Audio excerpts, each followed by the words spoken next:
안녕하세요. IT 토픽 시간입니다. 오늘은 정량적 위험 분석 도구에 대해서 알아보는 시간을 갖도록 하겠습니다.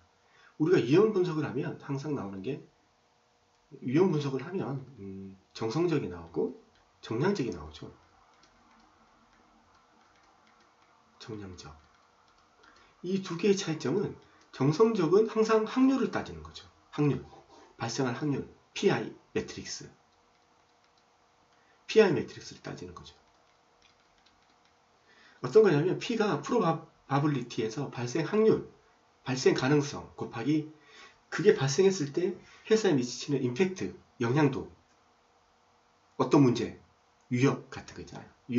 위협, 취약점 이런 것들이 리스트로 다 적는 거죠. 그랬을 때 이게 발생하면 우리 회사에 어떤 영향이 미치는지를 이제 계산하는 거죠. 그래서 A는 뭐 0.5, 뭐 B는 뭐 1.0 이런 식으로 다 구하는 거죠.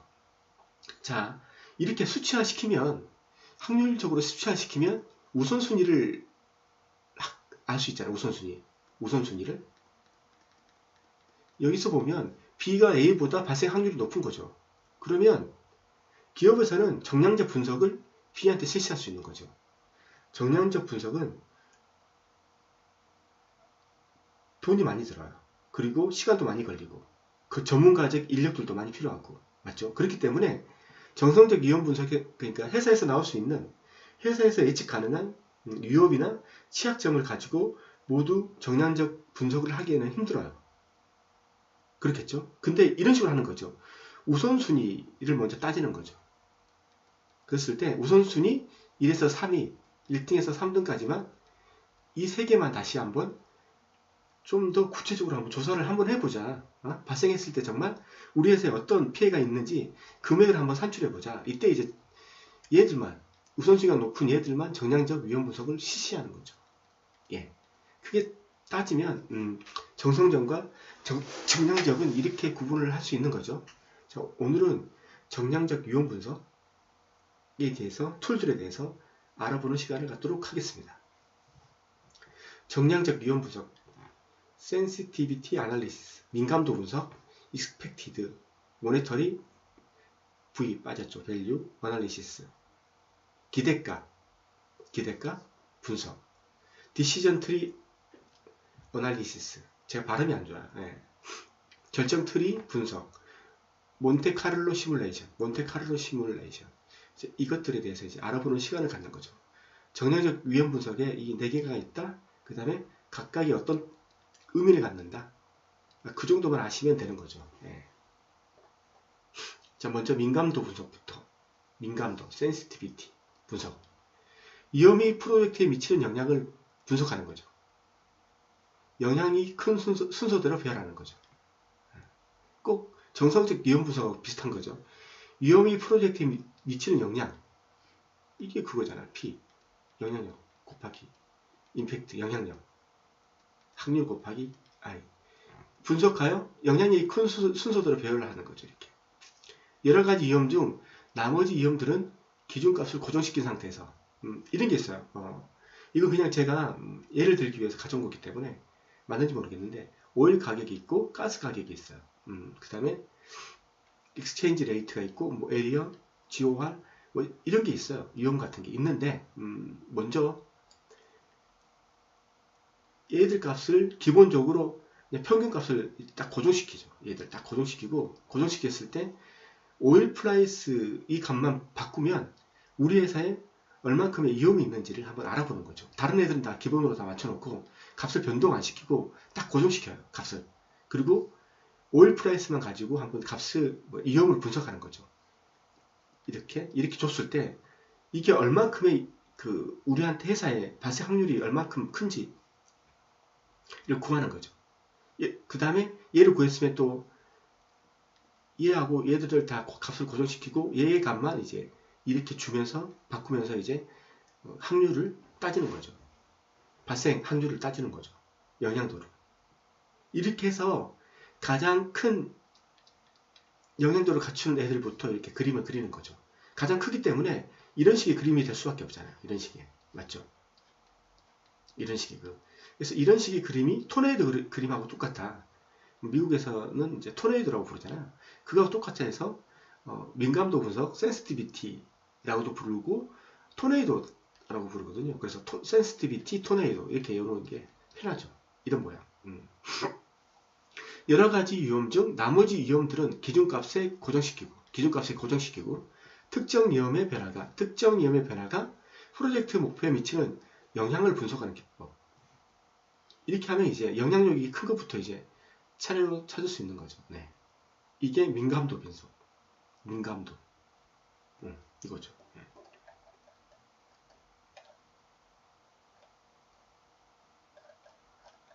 자, 문제 한번 풀어보시죠. 프로젝트 목표에 가장 큰 영향을 미치는 위험을 파악하기 위해 특정 위험을 제한 다른 위험을 키워드죠. 고정해 둔 상태로 각각의 영향력을 분석하고자 할 때 각각의 영향력 키워드죠. 이때 어떤 기법을 활용해야 하는가?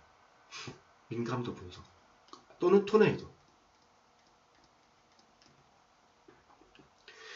프로젝트 목표에 가장 큰 영향을 미치는 위험을 파악하기 위해 특정 위험을 제한 다른 위험을 고정해 둔 상태로 각각의 영향력을 평가하여 위험의 상대적 중요도를 비교하고자 하는 기법이다. 민감도 분석 결과는 영향력이 높은 것부터 아래로 표시를 하는데 이를 토네이도 다이어그램이라고 한다. 이건 한번 읽어보시고요. 네. 자, 두 번째, 금전적 기대값 분석. 이건 이제 계산 문제가 나오는 거죠. Expect, Monetary, Value Analysis. 사건의 가치와 발생할 확률로 기대화폐 가치를 계산하는 기법이다. 불확실성을 고려하여 사건의 가치와 발생 확률을 곱하여 사건의 가치 PI하고 틀리죠. 이건 P 발생 확률 그랬을 때 임팩트 그리고 얘는 사건의 가치와 발생 확률 이거죠. P는 맞는데 사건의 가치 EMV 이걸 통해서 기대값을 계산하는 거죠. 이게 이제 금전적 기대값이죠. EMV를 찾아서. 네. EMV는 이게 나오죠. value, 가격 곱하기 확률. 아시겠죠? 가격 곱하기 확률. 그래서 EMV가 0보다 크면 기회예요. EMV가 0보다 작으면 위협이죠. 네. 이거 한번 보시죠. 복권 한 장에 1,000원, 당첨 금액이 만원, 당첨 확률이 7%일 때 기대화폐 가치 EMV는 이건 공식이 있어요. 응? 당첨이 만원이죠. 빼기 내가 투자한 거 1,000원 곱하기 당첨 확률 0.07 플러스 이게 플러스예요. 플러스 그 다음에 실패했을 때는 빵원이죠. 나한테 오는 돈이 빼기 1,000원 내가 투자한 금액 내가 얻을 수 있는 기대값 만원 빼기 내가 투자한 금액 이것도 마찬가지죠. 내가 얻을 수 있는 금액 빵원이죠. 실패했을 경우는 곱하기 실패 확률은 0.97이죠. 이렇게 계산하면 630-930이에요. 이러면 마이너스 300이 나오죠. 그래서 EMV가 0보다 작기 때문에 이건 위협이에요. 투자하면 안 되는 거예요. 네. 이렇게 구하는 거죠. 문제 풀어보시죠. 불확실한 프로젝트 사항에서 여러 가지 의사결정 사항과 그에 따른 결과를 확률을 고려하여 금전적 기대값 이건 뭐 답이 그대로 나왔잖아요. 금전적 EMV 기대값 EMV라고 나왔잖아요. 분석한 후 가장 경제적인 대안을 선정하고자 한다. 이때 활용할 수 있는 기법 이건 이렇게는 문제는 안 나오겠죠. EMV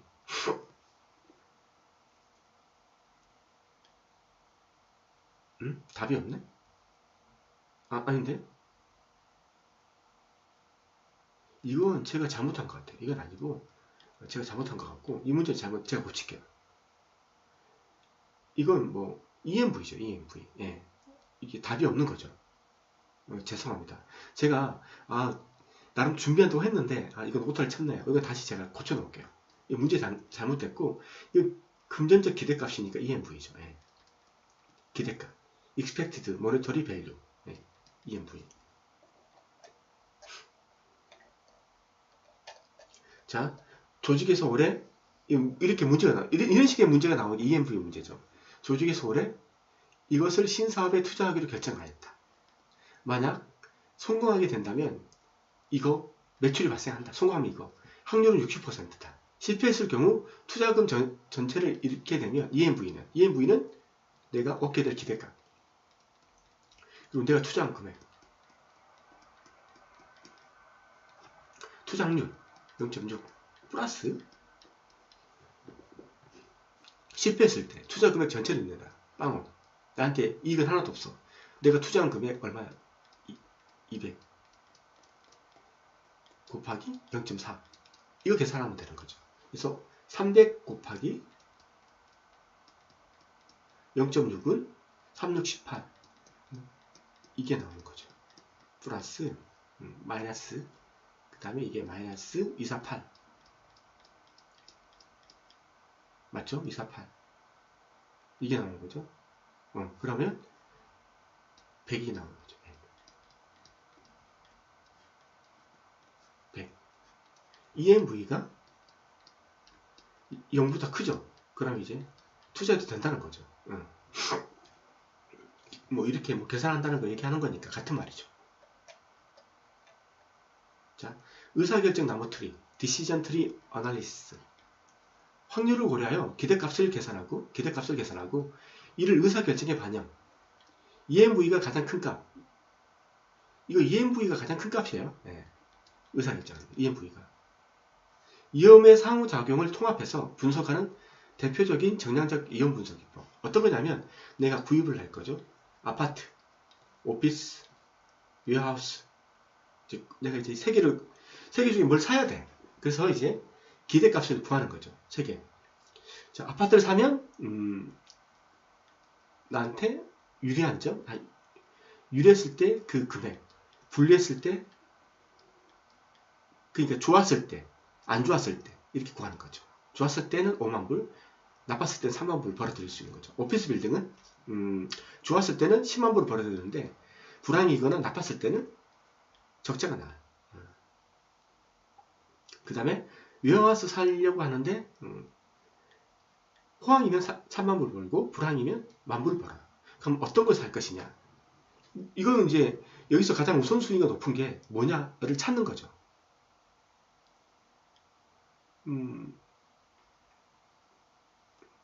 여기 보면 가장 이익이 높은 게 이거잖아요. 이거.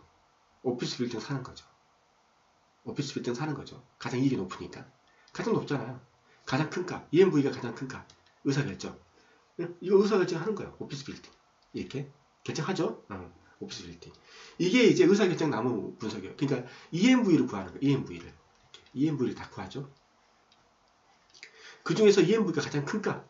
이거. 의사결정 하는 거죠. 이거 사자. 오피스 빌딩. 근데 의사결정 나무 분석에서는 하나 더 예외사항이 있어요. 그 결정자의 마음까지 고려하는 게 있어요. 그게 효용의 이론이에요. 유틸리티 시어링. 발음은 안 좋아요. 효용 이론. 어떤 거냐면 원래 의사결정 나무 분석은 EMV가 가장 큰 값을 결정하는 게 원래 의사결정 나무 분석이에요. 근데 여기에 사람의 마음까지 들어가는 거죠. 그러니까 그분이 자기는 나는 위험이 발생해도 좋아. 나한테 돈만 많이 들어온다면. 그럼 이걸 선택하시겠죠. 근데 어떤 사람은 이런 사람도 있잖아요. 나는 위험을 그렇게 좋아하지 않아. 그래서 나는 그냥 큰 돈 벌기보단 불황했어도 내 돈을 잃고 싶지 않아. 이러면 이걸 선택하시겠죠. 네. 이렇게 마음에 따라서 바뀔 수 있다는 거죠. 마음에 따라 바뀐다. 이게 효용이론. 여기서는 두 가지가 나올 수 있죠. 의사결정 나무 분석. 이게 나올 수 있고 이걸 가지고 이렇게 나온 걸 가지고 자기가 제일 좋아하는 걸 선택하는 거. 이게 효용이론. 나올 수 있는 게 두 가지죠. 네. 불확실한 프로젝트 상황에서 어떤 의사결정을 해야 할 경우 의사결정자의 위험 선호도에 따라 위험 선호도 불확실한 프로젝트 상황에서 어떤 의사결정을 해야 할 경우 의사결정자의 위험 선호도에 따라 결과는 충분히 달라질 수 있다. 이러한 사항을 설명할 수 있는 기법 혹은 이론은 문제 나왔잖아요. 답은 나왔잖아요. 이론, 효용 이론. 이론은 이거밖에 없잖아요. 프로젝트 수행 시 위험을 고려하여 의사결정을 해야 할 때 의사결정자의 위험 선호도에 따라 의사결정은 달라질 수 있다. 이게 이제 효용이론이라는 거죠. 네. 자, 마지막 몬테카를로 시뮬레이션 이거죠. 이건 저도 잘 몰라요. 그냥 의미만 알고 있을 뿐이지 확률분포 함수, 확률분포가 나오죠. 확률이죠. 사용하여 모델을 만들고 확률분포를 만들고 확률분포를 사용해서 모델을 만든대요. 어떤 테스트 할 수 있는 모델. 확률분포를 만들고 어떤 모델을 만드는 거죠. 그리고 난수를 발생시키는 거죠. 난수는 한 번 발생시키는 게 아니죠. 여러 번 발생시키는 거죠. 이때 값이 얼마. 모델 하나 만들어 놓고 난수를 주는 거죠. 이때 값이 얼마. 그리고 모델을 만들어 놓고 이때 값을 또 난수를 또 발생해서 또 이때 얼마. 이렇게 수없이 많은 테스트에서 이걸 가지고 이제 어떤 값을 도출할 수 있죠. 이러면 이제 많은 테스트를 했기 때문에 진실에 가까울 수 있는 거죠. 진실이 A는 B다 이런 진실이 아니라 A는 B에 가까워질 수 있다 이런 거죠. 네. 프로젝트 일정 혹은 원가 목표 달성 확률을 반복적으로 시뮬레이션 하는 거죠. 그러니까 일정 내가 이 일을 하는데 10일이 걸릴 거야. 그리고 원가는 10,000원이 걸릴 거야. 이렇게 내가 했어. 근데 이게 맞느냐? 정말 이렇게 될 것이냐? 이런 확률이 높냐? 이걸 알고 싶을 때 확률분포, 이게 확률이잖아요. 이게 이대로 이루어질 수 있는 확률이 얼마를 구하는 거예요. 그래서 확률분포를 가지고 모델 하나 만드는 거죠. 적합한 모델을. 이게 가장 진실에 가까울 수 있는 어떤 모델을 만들고 여기에다가 난수들을 수도 없이 많이 입력을 해서 정말 이게 높게 나오는지를 계산하는 거죠. 그랬을 때 우리가 예측했던 이게 결과에도 나중에도 이게 맞을 확률이 얼마나 되느냐 이걸 구하는 거죠. 이게 반복적인 계산이에요. 반복적인. 한 번으로 일회용으로 계산하는 게 아니에요. 수도 없이 많은 난수를 이게 프로그램적으로 하겠죠. 사람이 계산하겠어요. 이런 걸. 다 프로그램들이 하겠죠. 그래서 이제 확률을 구하는 거죠. 이게 원가하고 일정이 달성할 수 있는 확률이 얼마가 된다를 알아보는 거죠. 변수의 관계가 확실하여 예측치를 정확하게 찾을 수 있는 모형이 확정 모형이랍니다. A는 B이다. 이게 확정 모형이에요. 이거하고는 달리 많은 부분은 결과를 예측할 수 없는 확률 모형. 예측할 수 없죠. 한 50%? 아마 maybe 10%? 확률이 원가 일정이 달성 확률이 아마 0.6%? 60%? 이렇게 확률적이라는 거죠. 일반적으로 확정 모형에서는 분석적 해가 찾는 것이 가능해요. 그러니까 일정 원가가 정확하다. 이게 진짜 결과에도 나중에도 시간이 지나도 이렇게 나온다. 이게 가능한데 확률 모형은 확률적으로 나오기 때문에 분석적인 방법으로 해를 찾는 것이 불가능한 경우가 많답니다.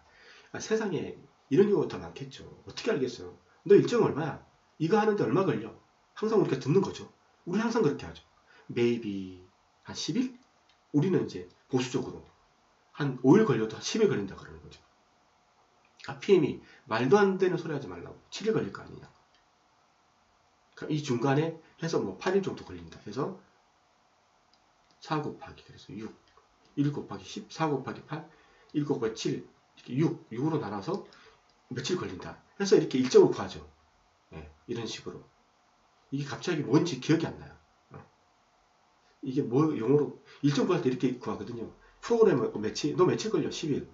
그리고 PM은 내가 봤을 때 너 7일 걸릴 것 같은데. 그럼 두 개, 공평하게 두 개, 27이 14, 17이니까 28이 16, 8일 걸릴 거야. 그리고 이 중간에는 4를 가중치를 주고 이거하고 이거는 이제 1을 가중치를 주고 6으로 나누면 이게 뭐였더라? 나중에 할 거예요. 기억이 안 나네. 그 주관식, 객관식이 좋은 점이 이거잖아요. 이 식만 알고 있으면 답을 찾을 수 있다는 거. 객관으로 나오는 거. 근데 주관식은 이거 모르면 답은 못 쓰거든요. 그게 부항기사처럼. 이게 뭔지는 알겠는데 그게 뭔지 그 답이 생각이 안 나는 거예요. 사람이 진짜 한장하다는 표현을 써야 되는 거죠. 그때 아직도 기억나네. RC, 포, 이거. 답을 찾을 수 있는데 이것을 그러니까 이제 이런 경우에는 수치적으로 난수를 반복적으로 발생해서 시뮬레이션을 엄청 여러 번 하는 거죠. 그러면 이제 답을 찾을 수 있는데 근접한 답을 찾을 수 있는데 이것을 몬테카를로 시뮬레이션이라고 하는 거죠. 문제 보시죠. 이어미 프로젝트 일정 혹은 원가 목표에 미치는 영향을 일정, 원가, 이거 키워드 일정 원가 목표에 미치는 영향을 분석하기 위해 프로젝트 모델을 개발하고 난수를 발생시켜 목표 준수 확률을 계산하고자 할 때 활용할 수 있는 기법. 야, 이거 이 정도면 이제 답을 찾아야죠. 키워드가 정말 난수, 모델, 일정 원가 이러면 이제 몬테카를로 키워드 나오면. 네. 자, 프로젝트 목표에 대한 영향력을 분석하기 위한 이염관리 기법 중 반복적인 계산, 난수를 여러 번 발생시켜서 확률을 구하는 거. 이건 몬테카를로. 반복적. 이 키워드 잊지 마세요. 네. 이염관리일 때. 이러면 뭐 정성적 이염 분석하고 정량적 이염 분석들이 다 나오겠죠. 네. 오늘은 여기까지 하겠습니다. 마지막으로 제가 뭘 말할지 아시겠죠? 좋아요 꾹 한번 눌러주시고 그 다음에 그 구독 버튼 꾹 한번 눌러주세요. 구독 버튼은 딱 한 번만 누르시면 돼요. 여러 번 누르시면 구독 버튼이 해제되거든요. 이게 저한테 큰 힘이 된답니다. 오늘은 여기까지 하겠습니다. 감사합니다.